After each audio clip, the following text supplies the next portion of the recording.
A little feel can be a big deal. So ladies, let's do our part and conduct those regular self-breast examinations and keep up with your mammogram appointments. Breast cancer continues to be the #1 cause of cancer-related deaths in Guyana. Therefore, we are taking full opportunity of this month to raise awareness and promote early detection of breast cancer. The theme for this month is Many Hands, Caring Hearts. Now here's what we've been up to over this week. On October 6th, the Chief Executive Officer of UK Export Finance, Mr. Tim Reid, paid a courtesy call to the Ministry of Health, Honorable Dr. Frank Anthony, at his breakdown headquarters. The duo exchanged pleasantries and commenced discussions on future collaborations to support the government of Guyana in advancing sustainable development. Accompanying him was also Her Excellency Jane Miller, British High Commissioner to Guyana, and other senior officials from her agency. On the same day, the Health Ministry's Material Management Unit hosted a one-day breast cancer awareness training to educate and equip staff with the information needed to raise awareness and provide life-changing support to others through breast self-examination.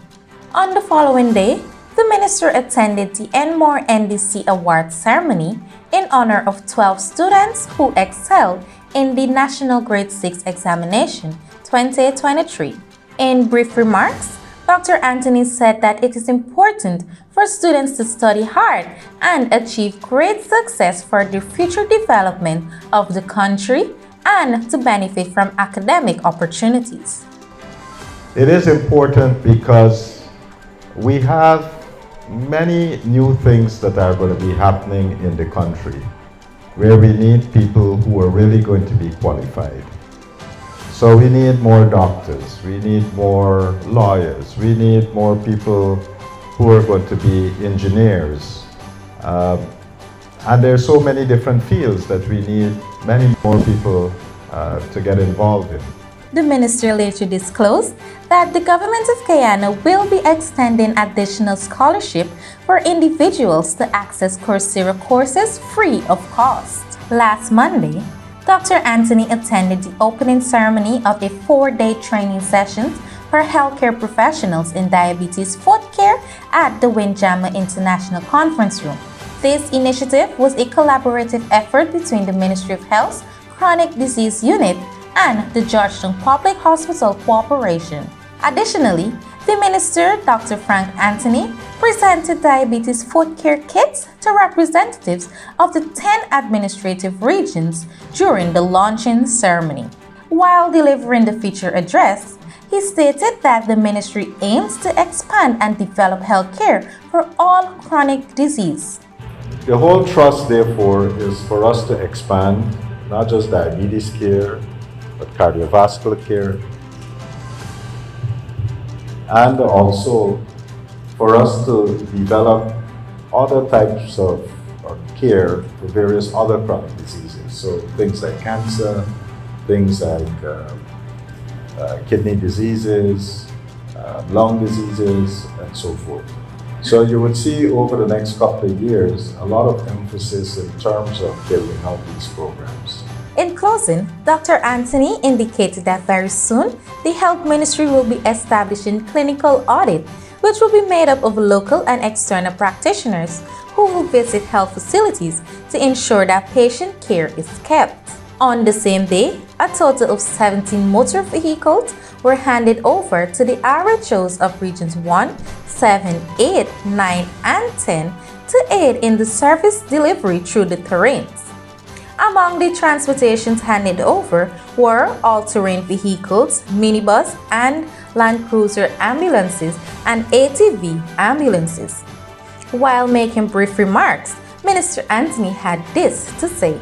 I'm very pleased that the various RHOs were able to come so that we can hand over these forms of transport, and I'm sure they'll be using them appropriately in the respective region. On Tuesday, as Guyana commemorated World Mental Health Day 2023 under the theme Mental health is a universal human right. The Ministry of Health Adolescent Health Unit launched a Let's Talk Green Bench initiative at the North Georgetown Secondary School. This launch was a collaborative effort with the Ministry of Education, UNICEF, PAHU WHO, and Desert Flowers Guyana. Through this initiative, 25 benches will be installed at 25 schools across Guyana to promote mental health and well-being and providing a safe space for students to discuss issues without stigma or discrimination.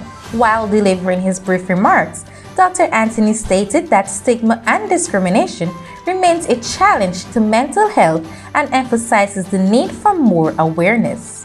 While touching on some of the changes within the Mental Health and Suicide Prevention Act, he further noted that as more attention is being placed on mental health, better diagnoses are carried out along with treatment for persons living with mental health-related illnesses. With the government commitment to enhance the pharmaceutical industry here in Guyana, in November last year, the Prime Minister of Barbados, Honorable Mia Amor Mutli, the President of Guyana, Dr. Irfan Ali, and the President of Rwanda, Mr. Paul Kagame, signed an agreement to launch the Pharmaceutical Equity for a Global Public Health Initiative, which aims to share the interests of Latin America and Caribbean leaders in enhancing their health systems and promoting local manufacturing capacities. Through this initiative, Guyana will soon be establishing a manufacturing environment that will enable foreign companies to set up manufacturing plants and produce vaccines that can be distributed to different countries. Following up on this venture, on Wednesday, the health minister had attended the opening ceremony of a 2-day hybrid workshop held at the Pegasus Hotel. The workshop was a collaborative effort between the European Union delegations in Guyana and Barbados, the Ministry of Health, and the Caribbean Public Health Agency. It was geared at strengthening the European Union, Latin America, and the Caribbean partnership on health resilience and vaccine production. Over 50 people from CARICOM countries had participated. While reflecting on the challenges of acquiring COVID-19 vaccines in 2020, Minister Anthony stated that in every geographical region, there is a need for sufficient capacity to care for the population, hence this initiative. So for many months while vaccines were available, the people of the Caribbean region were left without any vaccine because we didn't have access. It was not a question of getting monies to buy vaccine because the governments have prioritized that. But even when you had money, you couldn't have access to the market to do that. I recall in the early days too, when we just came in, our testing capacity for PCR was probably about 5 PCR per day. We didn't have a lot of capacity. And so one of the very first things that we did was to try to buy equipment so that we can automate our testing capacity. We paid for the equipment. We paid thousands of US dollars for that equipment, but it took us several months before we were able to actually get it in country with the reagents so that we can start doing testing at scale.